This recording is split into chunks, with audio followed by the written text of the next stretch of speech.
Hello everyone. Welcome to the lecture for the course Applied Thermodynamics. Today we are going to start a new chapter, that is steam turbines, and we will go for some introduction part and their classification. Myself Sumit Bardia, Assistant Professor, Department of Mechanical Engineering, Sharad Institute of Technology, College of Engineering, Etra. In today's lecture we will cover history and introductory part of the steam turbines, classification of steam turbines, advantages of steam turbine over steam engines, description of common types of turbines, simple impulse turbine, reaction turbines, and method of reducing wheel or rotor speed.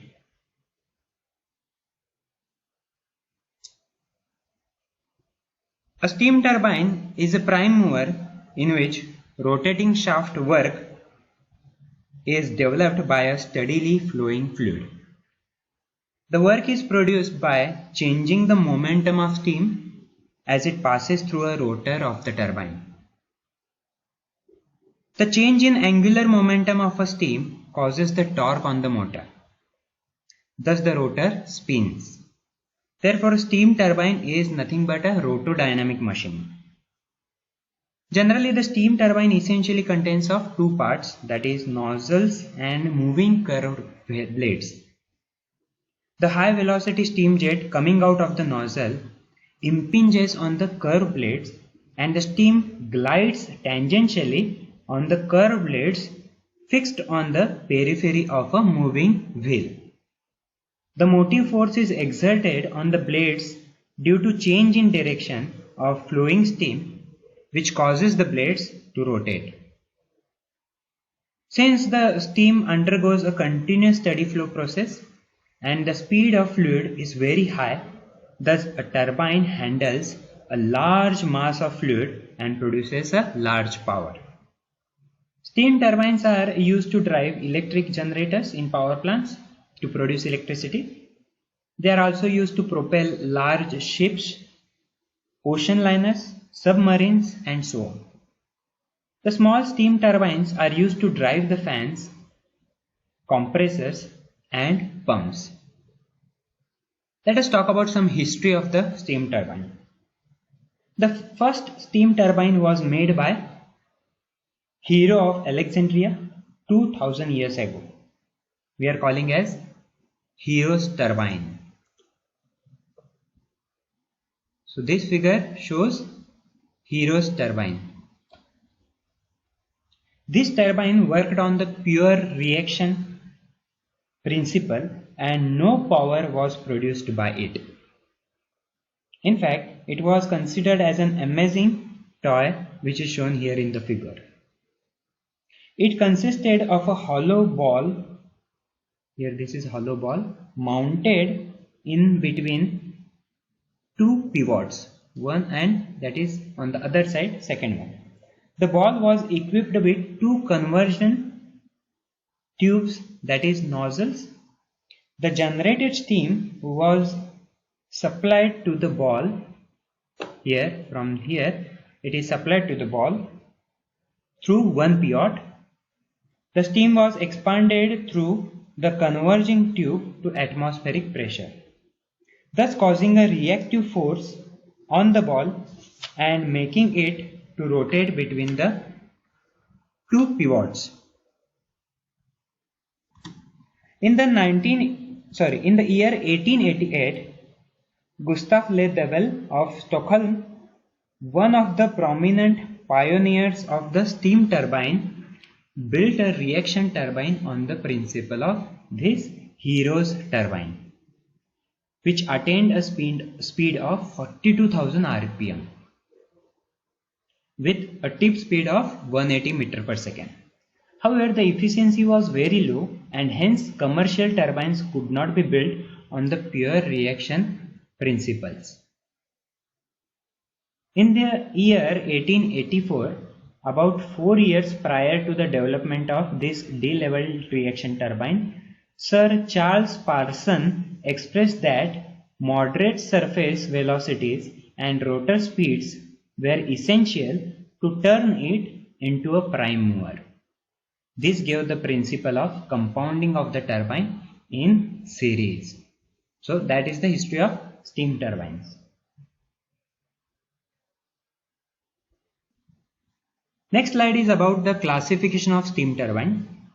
There are several ways in which the steam turbines may be classified. The most important and common division being with respect to the action of steam as the impulse turbine, reaction turbine, or combination of impulse and reaction turbine. Now here the list is given about various classification, several ways. We will see one by one. First one is according to the number of pressure stages. In that, first one is single stage turbines with one or more velocity stages, usually of small power capacities. These turbines are mostly used for driving centrifugal compressors, blowers and other similar machinery. So that is single stage turbine. So in multi-stage and reaction turbines, they are made in the wide range of power capacities varying from small to large. Okay, so that is the number of pressure stages. Now next is according to the direction of the steam flow. In that, the axial turbines in which steam flows in the direction parallel to the axis of the turbine, and radial turbines in which steam flows in a direction perpendicular to the axis of the turbine. So one or more lower pressure stages in such turbines are made axials. Okay. The next, according to the number of cylinders, that may be single cylinder, double cylinder, 3 cylinder or 4 cylinders. Multi-cylinder turbines which have their rotors mounted on one and the same shaft and coupled to a single generator are known as single shaft turbines. Turbine with separate rotor shafts for each cylinder placed parallel to each other are known as multi-axial cylinders. According to the method of governing, in that first one is turbine with throttle governing. Turbines with throttle governing in which fresh steam enters through one or more simultaneously operated throttle valves. Okay, so that's why it is called as throttle governing. In second, turbine with nozzle governing.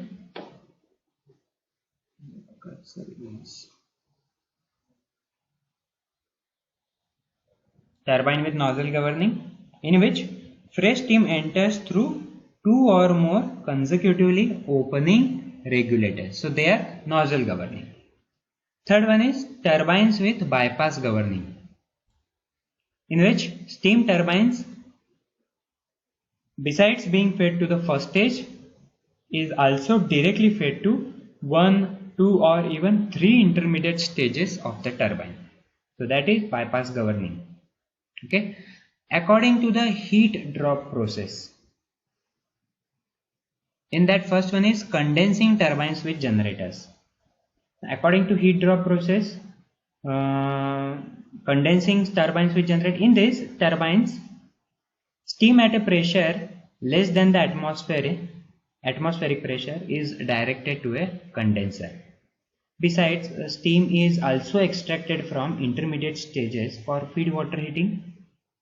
The number of such extraction usually being 2 to 3, we have seen already, that is reheating, 2 to 3 or as much as 8 to 9 extraction we can take it from it.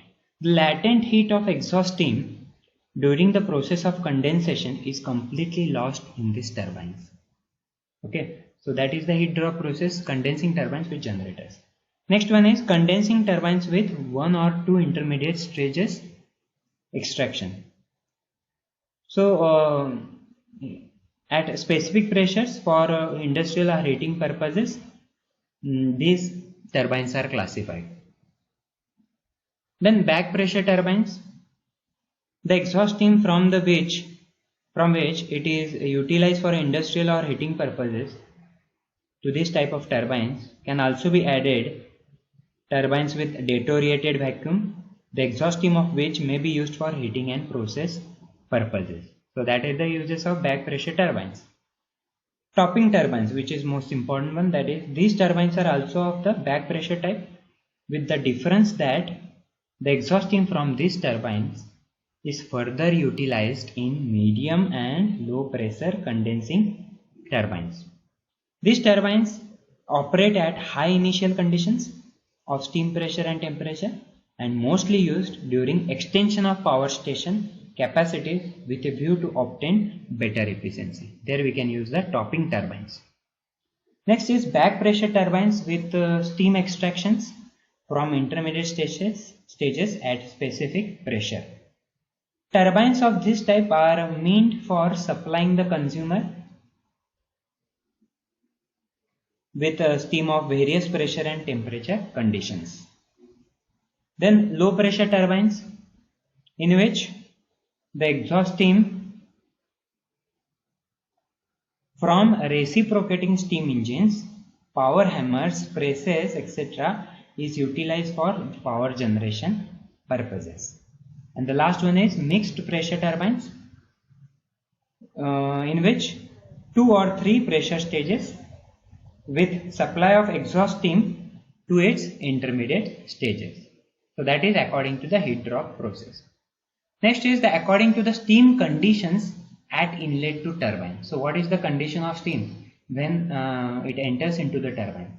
So again in that several categories are there. Low pressure turbines means using the steam at pressures up to 1.2 to 2 atmospheric pressure, okay, or 2 bar pressure. Then medium pressure turbines. Now the medium pressure turbines using the steam pressure up to 40 bar pressure, 40 atmosphere, okay. The high pressure turbines above 40 bars, they are coming under high pressure turbines. So turbines of very high pressures. Now the steam at pressure around 170 atmosphere and higher and temperature of about 550 degrees Celsius or maybe more higher than this temperature, then we are going for temperature turbines of very high pressure. And the last one is turbines of supercritical pressures. Supercritical pressures means up to 225 and above, sorry, not up to, it is 225 pressure and above we need to go for supercritical pressure turbines. And the last classification is according to their usage in industries. Now, how the turbines are used in the industries, according to that it is classified. That is first one, stationary turbines with constant speed of rotation, which is primarily used for driving alternators. For that these turbines are used. Second, stationary stage turbine, steam turbines with variable speed, meant for driving turbo blowers, air circulators, pumps. For that these stationary steam turbines are used. Non-stationary turbines with variable speed. The turbines of this type are usually employed in steamers, ships and railway locomotives. So there we need to use these non-stationary turbines. Now, advantages of steam turbines over steam engines. So here the list is given. First one is higher thermal efficiency. The thermal efficiency of a steam turbine is much higher than that of steam engines. Second, the power generation in a steam turbine is at a uniform rate. Therefore, necessity to use a flywheel is not felt. Third, much higher speeds and greater range of speed is possible than that in the case of the steam engines. In large thermal stations where we need higher outputs, the steam turbines prove very suitable, as these can be made in the large sizes. Okay, so it is more suitable due to large sizes in the large thermal stations. That could not be possible in the steam engines. With the absence of reciprocating parts, here the balancing problem is minimized. So minimize balancing problem. No internal lubrication is required as there are no rubbing parts in the steam turbines. In the steam turbine, there is no loss due to initial condensation of steam. It can utilize high vacuum very advantageously. Considerable overloads can be carried out at the expense of slight reduction in overall efficiency. So these are the advantages of steam turbines over steam engines. Now the description of common types of turbines. So which are the common types of turbines are used in industries that we need to see. Here the two types are given: simple impulse turbine and reaction turbine. The main difference between this turbine lies in the way in which the steam is expanded, how the expansion is taking place while it moves through them. In the former type, steam expands in the nozzle and its pressure does not alter as it moves over the blades, while in the latter type the steam expands continuously as it passes over the blades, and thus there is a gradual fall in the pressure during the expansion. First, simple impulse turbines. The figure shows a simple impulse turbine diagrammatically. The top portion of the figure exhibits a longitudinal section through the upper half of the turbine. The middle portion shows one set of nozzles which is followed by a ring of moving blades, while lower part of the diagram indicates approximately change in the pressure and velocity during the flow of steam through the turbine. Now this turbine is called simple impulse turbine since the expansion of steam takes place in one set of nozzles.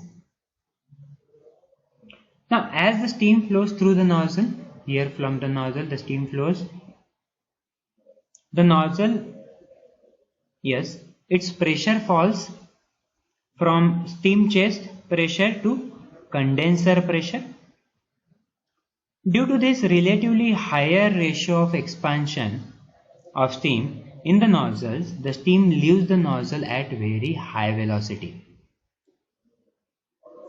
So it is evident that the velocity of steam leaving the moving blades is a large portion of the maximum velocity of the steam when leaving the nozzle.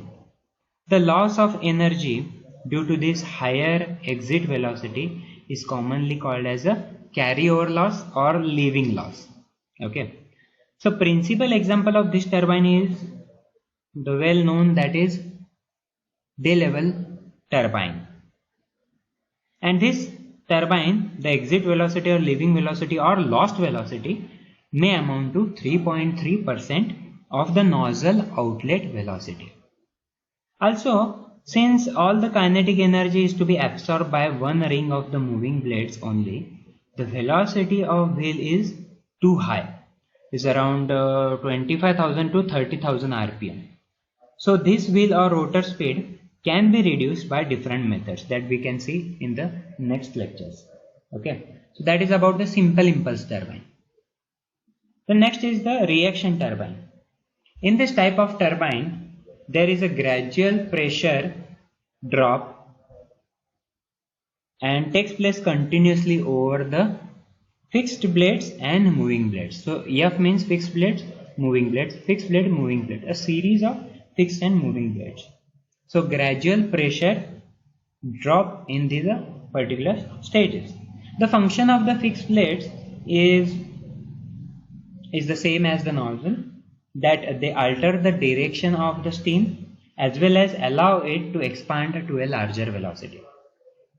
As the steam passes over the moving blades, its kinetic energy is absorbed by them. That is obtained due to the fall in pressure. So kinetic energy is absorbed by them. So here the figure shows the three-stage reaction turbine. 1, 2, not is this 1, 2 and this 3. First is the nozzles are coming out. The changes in the pressure and velocity are also shown therein. So as the volume of steam increases at lower pressures, therefore the diameter of turbine must increase after each group of blade rings.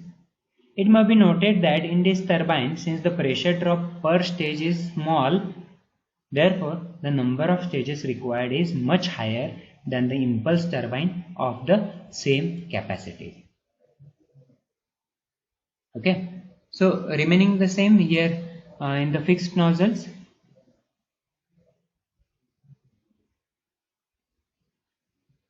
The velocity and pressure you can see here. Variations are there. Okay. Now methods of reducing the wheel or rotor speed that we have discussed earlier, that is, it is around, the speed is around 25,000 to 30,000. So how we can control or reduce the speed of wheel or rotor? Those methods we can see now. So there are different methods. Before that, we'll discuss about the compounding first. If the steam is expanded from the boiler pressure to the condenser pressure in one stage, the speed of the rotor becomes tremendously high, that is 25,000 to 30,000, which crops up the practical compliances. Okay, so there are several methods of reducing the speed to a lower value. All these methods utilize a multiple system of rotor in series keyed on a common shaft, and the steam pressure or jet velocity is absorbed in stages as the steam flows over the blades. So this is known as the compounding. Okay, so different methods of compounding are velocity compounding, pressure compounding, pressure velocity compounding, and reaction turbine. Now velocity compounding. Now steam is expanded through a stationary nozzle from the boiler or inlet pressure to a condenser pressure. So here it will be condenser pressure, it is a boiler pressure. So the pressure in the nozzle drops, the kinetic energy of steam increases due to the increase in velocity. Okay, so here it is shown. Here the velocity increases. A portion of this available energy is absorbed by the row of moving blades. So this is the moving blade, this is the moving blades. The steam then flows through the second row of blades which are fixed. The function of these fixed blades is to redirect the steam flow without altering its velocity. So here velocity will remain almost constant. Okay.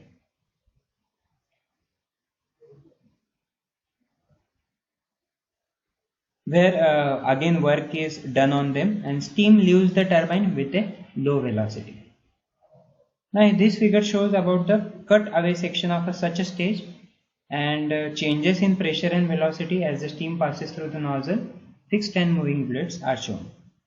Though this method has the advantage that the initial cost is low due to lesser number of stages, yet its efficiency is also low. So that also we need to remember. Okay, so that is about the velocity compounding. So here initial steam velocity, here initial steam velocity increases and then it is decreasing with respect to the kinetic energy. Second one is pressure compounding. Now here the figure shows about rings of fixed nozzles. Where is the cursor? Yes. Rings of the fixed nozzle incorporated between the rings of the moving blades. Okay, so here this is moving blade, this is fixed nozzle, moving blades, fixed nozzle, moving blades. Okay, like that the series of blades have been arranged. The steam at boiler pressure enters the first set of nozzles and expands partially. The kinetic energy of steam thus obtained is absorbed by the moving blades. The steam then expands partially in the second set of nozzle where its pressure again falls and the velocity increases. Here it is. Velocity increases where pressure decreases. The kinetic energy so obtained is absorbed by the second ring of moving blades.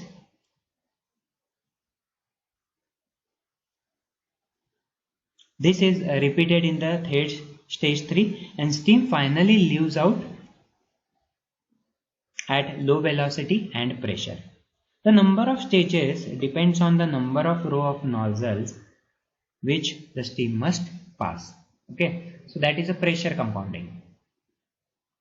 The next, the combination of both, that is pressure and velocity compounding.